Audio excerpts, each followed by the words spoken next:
최근 인터넷을 뜨겁게 달군 인천공항 레전드 교신 내용을 아십니까? 수십 대의 비행기를 공중에 대기시키고 활주로 하나를 통째로 비워버린 초특급 결단. 외국 항공사 기장들이 크레이지를 외칠 만큼 파격적이었습니다. 그런데 진짜 놀라운 건 그 다음이었습니다. 한국 특유의 빨리빨리가 발동되자 공항과 도로와 병원이 동시에 움직이기 시작했죠. 그리고 도착한 그곳에서 독일인 조종사를 펑펑 울게 만든 한국 간호사의 한마디가 있었다는데요. 도대체 뭐라고 했길래 그 무뚝뚝한 독일 남자가 한국을 제2의 조국이라 부르게 됐을까요? 시스템보다 생명을, 규정보다 사람을 먼저 생각하는 K마인드의 결정체. 듣는 순간 가슴이 먹먹해지고 한국인임이 자랑스러워지는 그 뜨거운 이야기 지금 시작합니다. 오늘 밤 이 아이는 죽습니다. 의사가 제 눈을 똑바로 보며 사형 선고를 내렸습니다. 헬기 안에는 차가운 침묵만 흘렀죠. 8살 소녀의 심전도 소리가 점점 불규칙해지고 있었습니다. 베이비, 베이비, 베이비. 마치 시한폭탄의 초침 같았습니다. 저는 한스 밀러입니다. 올해로 독일에서 응급의료 헬기를 조종한 지 25년째 됩니다. 알프스 눈보라 속에서도 아우토반 참사 현장에서도 눈 하나 깜짝하지 않았던 제가 그날 밤만은 달랐습니다. 조종관을 잡은 손이 떨렸습니다. 뒤를 돌아보니 아이의 얼굴은 백지처럼 하얗게 질려 있었습니다. 산소 마스크 너머로 보이는 입술도 새파랗죠. 작은 가슴이 숨을 쉴 때마다 처절하게 위아래로 들썩였습니다. 마치 물 밖으로 나온 물고기처럼 생명의 끈을 놓지 않으려 버티고 있었죠. 그 모습을 보는 제 속이 타들어갔습니다. 뒤에서 아이 어머니가 손가락 마디가 하얗게 질릴 정도로 두 손을 모은 채 떨고 있었습니다. 제발 조금만 더 버텨달라고 마음속으로 수십 번을 중얼거렸습니다. 유럽 전역이 기록적 한파와 독감 대유행으로 무너져 내리고 있었습니다. 하지만 저는 믿었습니다.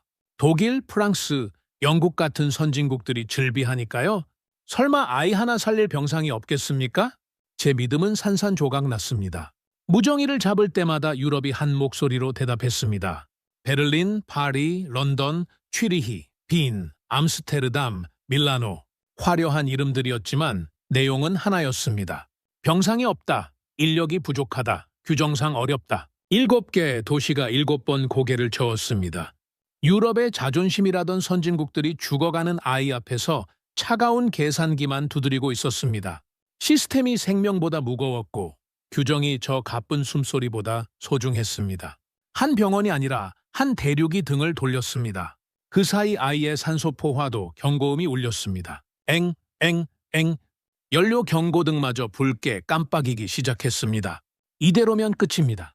공중에서 아이 심장이 멈추든 연료가 떨어져 추락하든 둘 중 하나였습니다. 25년 경력 동안 이런 무력감을 느낀 적이 없었습니다. 갈 곳이 없다는 게 이렇게 잔인한 일인 줄 몰랐습니다. 그때 부기장이 창백한 얼굴로 소리쳤습니다. 기장님, 딱 한 곳에서 연락이 왔습니다. 어디입니까? 어디든 갑니다. 저는 거의 비명처럼 대답했습니다. 뒤에서 아이 어머니의 흐느낌이 들렸고 아이의 심전도 소리는 더욱 불안정해지고 있었습니다. 유럽이 아닙니다. 9,000km 밖입니다.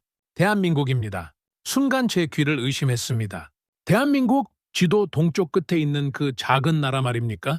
부기장이 내민 화면에는 단 한 줄이 적혀 있었습니다. 환자 정보 확인했습니다. 수술팀 대기 중입니다. 즉시 오십시오. 망치로 머리를 얻어맞은 것 같았습니다.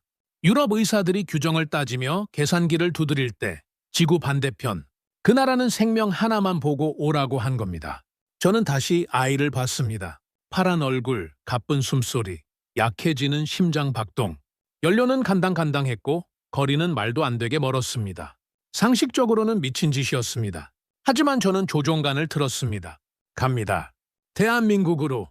유럽의 모든 문이 닫힌 그날 밤에 저 머나먼 나라 하나만이 문을 열고 있었습니다. 유럽의 하늘이 버린 생명을 저 먼 아시아의 작은 나라가 받겠다고 나선 겁니다. 오직 하나만 알았습니다. 지금 우리를 오라고 한 곳은 전 지구상에 딱 한 곳, 대한민국뿐이라는 사실을 말입니다.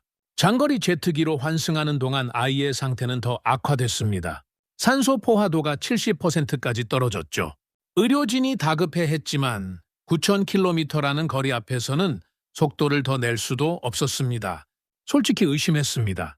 유럽의 선진국들도 다 포기한 환자인데 저 멀리 아시아 끝의 작은 나라가 대체 뭘 할 수 있단 말입니까?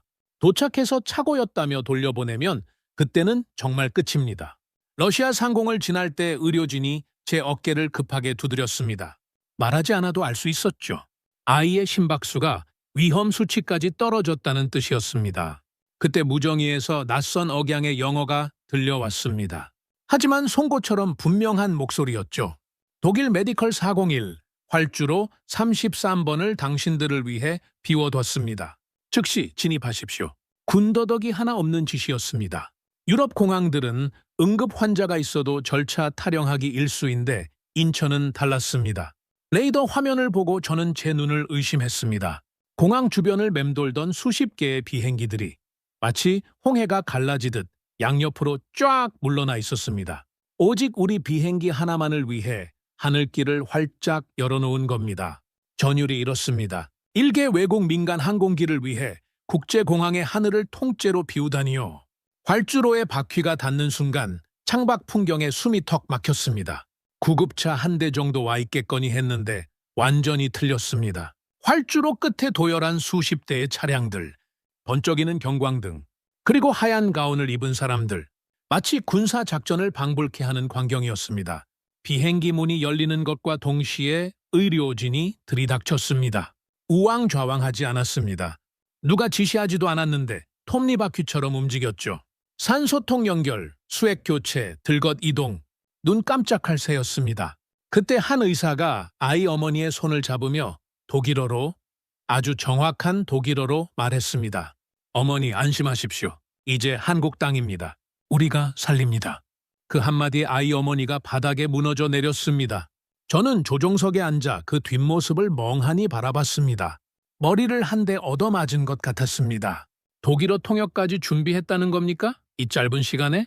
유럽이 서류 뭉치를 뒤적거리고 있을 때 대한민국은 이미 사람을 살릴 준비를 끝마쳐 놓고 기다리고 있었던 겁니다. 이게 정말 우리가 알던 그 작은 나라가 맞습니까? 9,000km, 독일에서 서울까지의 거리였습니다.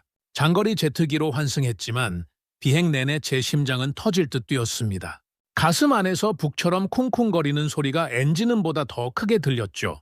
아이의 상태는 눈에 띄게 나빠지고 있었습니다. 산소 포화도가 70% 아래로 떨어졌습니다. 의료진이 약을 바꾸고 산소를 올려도 수치는 계속 내려갔죠. 늦으면 끝입니다. 제발, 제발 도착할 때까지만 버텨달라고 속으로 수백 번을 외쳤습니다. 러시아 상공을 지날 때 의료진이 제 어깨를 세게 두드렸습니다. 아이의 심박수가 위험 수치까지 떨어졌다는 신호였습니다. 그 순간 제 온몸에 식은땀이 흘렀습니다. 머리가 하얘졌죠. 늦은 건 아닐까, 이미 한참 늦어버린 건 아닐까. 저는 참지 못하고 뒤를 돌아봤습니다. 파랗게 질린 얼굴, 힘없이 반쯤 감긴 눈, 가쁘게 들숨을 몰아쉬는 작은 가슴. 그 모습을 보는 순간 제 속이 타들어갔습니다. 저는 속으로 아주 간절하게 중얼거렸습니다. 아이야, 이제 다 왔어. 저 한국 사람들이 이제 너를 살릴 거야. 예발, 우리가 늦은 게 아니기를. 제발 너가 다 나아서 건강해지길 나도 여기서 꼭 기도할게. 그리고 마음속으로 또 한 번 외쳤습니다. 제발 한국 이 아이를 꼭 좀 살려주세요. 그때 무정위에서 낯선 억양의 영어가 들려왔습니다. 독일 메디컬 401, 인천 관제탑입니다. 활주로 33번을 당신들을 위해 비워뒀습니다. 즉시 진입하십시오. 레이더 화면을 보고 전율했습니다. 인천공항 주변을 빽빽하게 채우고 있던 수십 대의 비행기들이 마치 홍해가 갈라지듯 양옆으로 물러나 있었습니다. 오직 우리 비행기 하나만을 위해 그 거대한 국제공항이 스케줄을 통째로 조정한 겁니다. 그 순간 공포로 달리던 심장이 희망 쪽으로 방향을 틀기 시작했습니다. 활주로의 바퀴가 닿자 창밖 풍경이 눈에 들어왔습니다. 구급차와 지원 차량들이 줄을 지어 서 있고 하얀 가운을 입은 의료진이 도열해 있었습니다. 이건 단순한 환자 이송이 아니었습니다. 준비된 전장, 생명을 되찾아오는 작전이었습니다. 비행기 문이 열리자 의료진이 쏟아져 들어왔습니다. 누구 하나 허둥대지 않았습니다. 각자의 자리를 알고 있는 사람들처럼 정확하게 움직였죠. 한 사람은 바로 심전도를 확인하고, 한 사람은 산소를 조정하고, 또 한 사람은 들것을 준비했습니다. 그 모습을 보는 순간 제 정신이 조금씩 돌아왔습니다. 이 사람들은 진짜였습니다. 말뿐이 아니라 행동으로 증명하고 있었죠. 프로페셔널이라는 단어가 이런 사람들에게 쓰이는구나 하는 생각이 들었습니다. 그때 한 의사가 아이 어머니의 손을 잡고 아주 또렷한 독일어로 말했습니다. 어머니, 안심하십시오. 이제 한국 땅입니다. 저희가 살리겠습니다. 그 말을 듣는 순간 아이 어머니가 바닥에 주저앉아 울음을 터뜨렸습니다. 저도 고개를 떨군 채 눈을 감았습니다. 방금 전까지 제 마음속에서 외치던 말과 똑같은 문장이 한국 의사의 입에서 나왔기 때문입니다. 들것이 구급차로 옮겨지는 마지막 순간까지 저는 아이를 눈으로 따라가며 또다시 기도했습니다. 아이야, 여기까지 왔다. 이제는 저 사람들이 널 붙잡아 줄 것이다. 제발 이 사람들 손에서 기적이 일어나기를. 한국 의료진 한 명이 제게 다가왔습니다. 조종사님, 수고 많으셨습니다. 이제 저희가 책임지겠습니다. 그 말에 저는 비로소 긴장이 풀렸습니다. 그 눈빛에는 망설임이나 두려움이 없었습니다. 오직 살려내겠다는 확신만이 가득했죠. 유럽의 선진국들이 규정을 앞세워 문을 닫을 때 대한민국은 문을 열고 길을 비우고 사람을 준비해놓고 기다리고 있었습니다. 이게 정말 우리가 알던 그 작은 나라가 맞습니까? 생명을 대하는 태도는 그 어떤 대국보다 거대했습니다. 구급차 문이 닫히자마자 사이렌이 울렸습니다. 저는 지원 차량에 올라타 아이를 따라갔습니다. 인천공항에서 서울 시내 병원까지는 50km가 넘는 거리였죠. 게다가 저녁 6시가 넘어가는 퇴근 시간이었습니다. 독일에서 이 시간대는 지옥입니다. 베를린 시내는 차가 꽉 막혀서 앰뷸런스조차 기어가듯 움직일 때가 많았죠. 응급 환자를 싣고도 1시간 넘게 도로에 갇혀있던 적이 한두 번이 아니었습니다. 저는 속으로 걱정했습니다. 아무리 의료진이 훌륭해도 길에서 시간을 허비하면 말짱 도루묵 아닙니까? 하지만 제 걱정은 기우였습니다. 구급차가 고속도로에 진입하자마자 믿을 수 없는 광경이 펼쳐졌습니다. 꽉 막혀있던 도로 위의 차들이 마치 약속이나 한 듯 양옆으로 갈라지기 시작했습니다. 사이렌 소리가 들리자 수백 대의 차량이 일제히 비상등을 켜고 갓길로 비켜서는 겁니다. 마치 모세의 기적 같았습니다. 경찰 오토바이가 앞장서서 길을 열고 교차로마다 신호가 우리를 향해 초록불로 바뀌었습니다. 반대편 차선까지 멈춰섰죠. 신호등이 초록불이어도 차들이 정지선 앞에서 정지했습니다. 구급차가 지나갈 때까지 아무도 움직이지 않았습니다. 저는 창밖을 멍하니 바라봤습니다. 차 안에 앉은 사람들의 얼굴이 보였습니다. 퇴근길에 지쳐 보이는 직장인, 아이를 데리러 가는 듯한 부모, 택시기사, 모두가 조용히 멈춰 서서 구급차가 지나가기를 기다리고 있었습니다. 누가 지시하지도 않았습니다. 경찰이 일일이 차를 세우지도 않았죠. 시민들이 스스로 판단해서 길을 터준 겁니다. 자기 차 한 대 비키는 게 누군가의 생명을 살릴 수 있다는 걸 알고 있는 사람들이었습니다.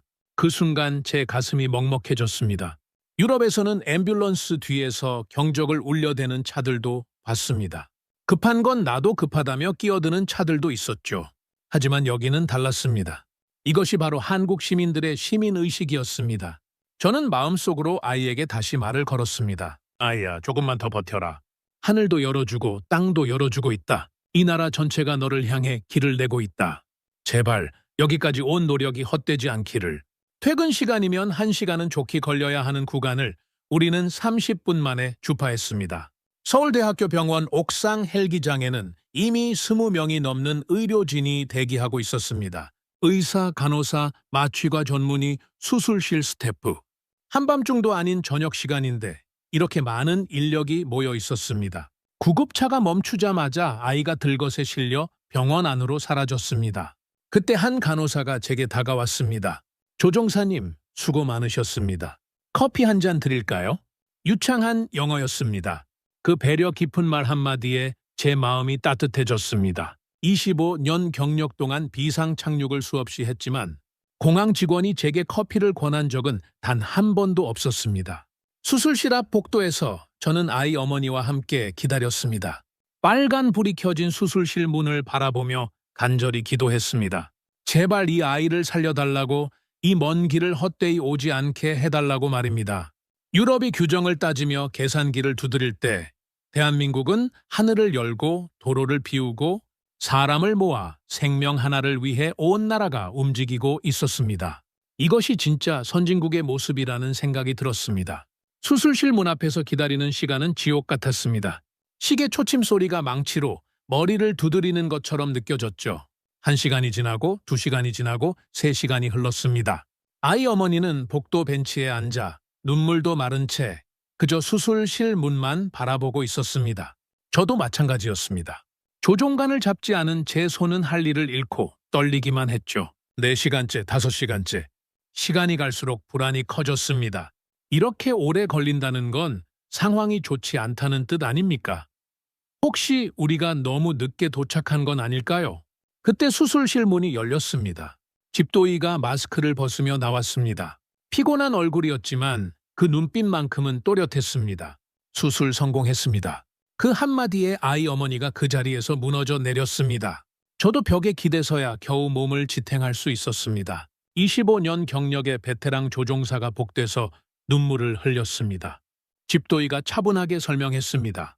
심장 이식은 성공적이었고 아이의 바이탈은 안정적이며 회복 가능성이 매우 높다고 했습니다. 다만 중환자실에서 며칠간 관찰이 필요하다고 덧붙였죠. 저는 떨리는 목소리로 물었습니다. 교수님, 정말 괜찮은 겁니까? 우리가 너무 늦게 온 건 아닙니까? 그는 고개를 저었습니다. 늦지 않았습니다. 제 시간에 도착했습니다. 그리고 무엇보다 이 아이를 포기하지 않고 여기까지 데려온 당신이 있었기에 가능했습니다. 그 말에 저는 할 말을 잃었습니다. 중환자실 창문 너머로 아이가 보였습니다. 산소 마스크를 쓰고 있었지만 얼굴에는 혈색이 돌아와 있었습니다. 파랗게 질려있던 입술도 이제는 분홍빛이었죠. 작은 가슴이 규칙적으로 오르락 내리락 했습니다. 살아있었습니다. 숨 쉬고 있었습니다. 저는 창문에 손을 대고 속으로 말했습니다. 아이야, 해냈구나. 너도 해냈고 우리도 해냈다. 유럽이 포기한 생명을 대한민국이 되살려냈다. 저는 집도이에게 물었습니다. 교수님, 어떻게 이렇게 빨리 모든 걸 준비하셨습니까? 연락받은 지 몇 시간밖에 안 됐을 텐데요. 그는 담담하게 대답했습니다. 환자에게 국경이 어디 있습니까? 살릴 수 있는 기술이 있고 살려야 할 생명이 있으면 우리는 그냥 합니다. 그게 한국 의사들입니다. 그 말에 저는 고개를 숙였습니다. 부끄러웠습니다. 우리는 그동안 유럽이 세계의 중심이라 믿어왔습니다. 최고의 기술, 최고의 시스템을 가졌다고 자만했죠. 하지만 정작 가장 중요한 순간에 시스템은 멈췄고 책임지는 사람은 없었습니다. 하지만 대한민국은 달랐습니다. 세계 최고 수준의 의료 기술, 번개 같은 행정 처리 속도, 그리고 무엇보다 생명을 살리겠다는 뜨거운 마음, 이 3가지가 완벽하게 맞물려 돌아가는 나라였습니다. 수술이 끝나고 며칠 동안 저는 병원을 떠날 수 없었습니다. 중환자실 창문 너머로 아이의 회복 과정을 지켜봤죠. 하루가 다르게 얼굴에 생기가 돌아왔고 파랗게 질려있던 입술도 분홍빛으로 변해갔습니다. 그 사이 저는 한국 병원의 시스템을 관찰할 수 있었습니다. 간호사들은 뛰지 않았습니다. 그렇다고 느리지도 않았죠. 일정한 속도로. 그러나 급한 일과 덜 급한 일을 정확히 구분해서 움직였습니다. 누구 하나 이건 누구 책임입니까? 따지는 사람도 없었습니다. 어느 날 저녁 집도이와 복도에서 마주쳤습니다. 저는 그동안 궁금했던 질문을 꺼냈습니다. 교수님, 유럽의 모든 병원이 거절했는데 왜 우리를 받아주셨습니까? 그는 잠시 창밖을 바라보다가 조용히 말했습니다. 의사가 된다는 건 생명 앞에서 어떤 선택을 할 것인가를 배우는 겁니다. 규정이 생명보다 중요하다고 배운 적은 없습니다. 그리고 덧붙였습니다. 한국은 전쟁을 겪었습니다. 아무도 도와주지 않던 시절을 겪었죠. 그래서 압니다. 절박한 사람에게 손을 내미는 게 얼마나 중요한지를요? 그 말에 저는 할 말을 잃었습니다. 며칠 후 아이가 일반 병실로 옮겨졌습니다. 침대에 앉아있는 아이를 보는 순간 제 눈에서 또 눈물이 흘렀습니다. 아이가 제게 작은 손을 흔들며 웃었습니다. 그 미소 하나가 9,000km의 여행을 모두 보상해 주었습니다. 한 젊은 의사가 저에게 말했습니다. 별 말씀을요? 당연한 일을 했을 뿐입니다. 당연한 일. 그 말이 제 가슴을 쳤습니다. 유럽에서는 그 당연한 일이 너무나 어려웠습니다. 온갖 핑계로 생명을 밀어냈죠. 하지만 대한민국에서는 생명을 살리는 게 가장 당연한 일이었습니다. 저는 그제야 깨달았습니다. 진짜 선진국은 높은 건물이 많은 나라가 아닙니다. 위기의 순간에 생명을 위해 모든 시스템이 일사불란하게 움직이는 나라입니다. 병원 밖으로 나와 서울의 하늘을 올려다봤습니다.